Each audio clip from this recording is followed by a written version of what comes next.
नमस्कार दोस्तों, welcome to my channel. आज हम भारतीय प्राचीन इतिहास के 16 महाजनपदों के बारे में पढ़ेंगे, जिनका प्राचीन इतिहास में बहुत महत्वपूर्ण स्थान है और लगभग ये सभी कॉम्पिटिटिव एग्जाम्स में इससे संबंधित कोई ना कोई प्रश्न आता है। तो आइए शुरू करते हैं।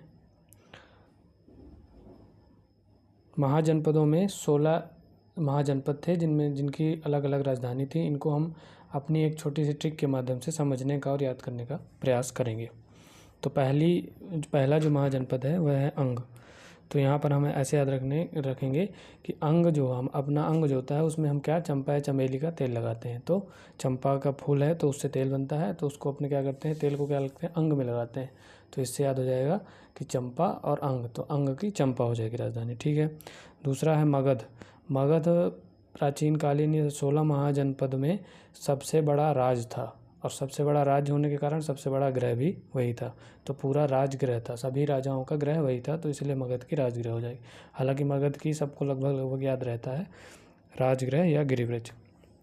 काशी की वाराणसी, ये तो याद करने वाली चीज़ ही नहीं, क्योंकि ये तो अपने आप याद हो जाएगी, काशी की वाराणसी। फिर हम आ जाते हैं वत्स। तो वत्स मतलब होता है पुत्र। तो पुत्र कैसा होना चाहिए, पुत्र ऐसा होना चाहिए जिसमें कौशल हो। तो पुत्र कैसा होना चाहिए जिसमें कौशल हो, तो कौशल हो यानी कौशल हो। तो कौशल से कौशाम्बी हो जाएगा। ठीक है, कौशल से क्या हो जाएगा, कौशाम्बी। ठीक है। फिर अगला आता है वज्जी। तो वज्जी का मतलब क्या होता है, वज्जी के पहले वा से अवैशाली का वा, वज्जी का वा अवैशाली का वा, तो दोनों से हम याद रखेंगे कि वज्जी और वैशाली। ठीक है। उसके बाद आता है कौशल। तो कौशल किनके पास आता है, जो श्रम करते हैं, है ना। यहाँ पर जैसे फोटो भी लगी हुई है, श्रम करने वालों के पास क्या आता है, कौशल। जो कोई श्रम करेगा वो कौशल हो जाएगा। तो कौशल की राजधानी श्रावस्ती, श्रम से श्रावस्ती याद रखेंगे। फिर अवंती की मुख्यतः 2 राजधानी हुआ करती थी, एक उत्तर अवंती और दूसरी दक्षिणी अवंती।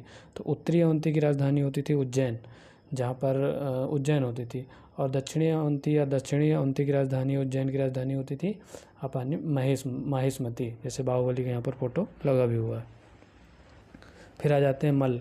तो मल्ल युद्ध जो करते हैं, मल्ल युद्ध जो करते हैं वो किसी भी वस्तु को कुशा की तरह उठाते हैं। कैसे उठाते हैं, मल्ल करने वाला कैसे उठाता है, कुशा से, तो कुशावती हो जाएगा। तो मल्ल से याद रखें, कुशा की तरह उठाता है तो कुशावती हो जाएगा। फिर पांचाल। तो पांचाल से हम यहाँ याद रखेंगे चांडाल। पांचाल से चांडाल मिलता जुलता है, पांचाल से चांडाल। चांडाल के देखकर क्या होता है, लोग कांपते हैं। चांडाल को देख के क्या करते हैं, लोग कांपते हैं। तो पांचाल चांडाल, चांडाल को देखकर कांपते हैं, तो कांपते से कांपिल हो जाएगा। फिर चेदी। चेदी मध्य प्रदेश का एक महाजनपद हुआ करता था। वर्तमान में खजुराहो जो क्षेत्र है उसे चेदी के नाम से जाना जाता था। तो चेदी को यहाँ छेदी से याद रखेंगे, छेद या छेदी से। तो छेद करने के लिए हमको क्या चाहिए, कहीं भी छेद करने के लिए शक्ति चाहिए।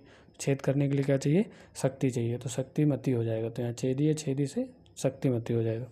फिर कुरु महाभारत टाइमर था। कुरु वंश था, जैसे पांडव वंश या कुरु वंश था। तो कुरु वंश के लोग कौन थे, दुर्योधन लोग थे, दुशासन लोग थे।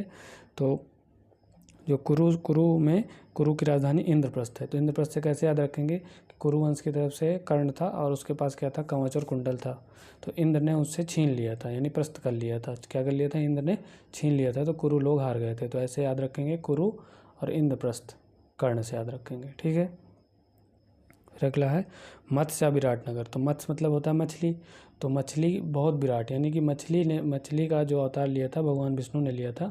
उनके 10 अवतारों में से एक है विष्णु जी का। तो मत्स्य जो था तो उसने अपना बहुत विराट स्वरूप कर लिया था जब प्रलय आने वाला था। तो ऐसे याद रखेंगे कि मत्स्य यानी विराट अवतार जिसने भगवान विष्णु ने रखा था। तो मत्स्य विराट हो जाएगा। फिर कम्बोज आ जाता है। तो कम्बोज मतलब कम बोलने वाला। कम बोलने वाले को जल्दी क्या किया जाता है, हटा दिया जाता है समाज से। जो कम बोलता है उसे जल्दी हटा दिया जाता है। तो कम्बोज, कम बोलने वाला हटा दिया गया, तो कम्बोज से हाटक हो जाएगा। फिर सूरसेन की मथुरा। तो इसको याद रखेंगे कि सुर हमारा कैसा होना चाहिए, मधुर होना चाहिए। सुर हमारा मधुर होना चाहिए, सुर मधुर होना चाहिए, तो मथुरा याद हो जाएगा। फिर असमक की राजधानी पोटली है। तो ज़्यादा बड़ी पोटली उठाने में असमंजस होती है। तो ऐसे याद रखेंगे कि ज़्यादा बड़ी पोटली असमंजस होती है। पोटली जितनी बड़ी होगी असमंजस उतना ज़्यादा होगा। और असमक जो है ये दक्षिण भारत का एकमात्र महाजनपद था। 16 महाजनपदों में से दक्षिण भारत का केवल एक महाजनपद था, असमक महाजनपद था। तो इसमें कैसे याद रखेंगे, पोटली उठाने में असमंजस होती है तो असमंजस से असमक हो जाएगा। फिर हम आ जाते हैं अंतिम गांधार या तक्षशिला। तो गांधार और तक्षशिला तो आप जानते हैं, तक्षशिला दुनिया की सबसे पुरानी विश्वविद्यालयों में से एक है, तो गांधार की तक्षशिला हो जाएगा। ठीक है, गांधार की तक्षशिला हो जाएगा। तो इस तरह अगर आप इस वीडियो को 1-2 बार देखेंगे या सुनेंगे, लगातार आपके लिए से सुनेंगे ही, तो आपको याद हो जाएगा।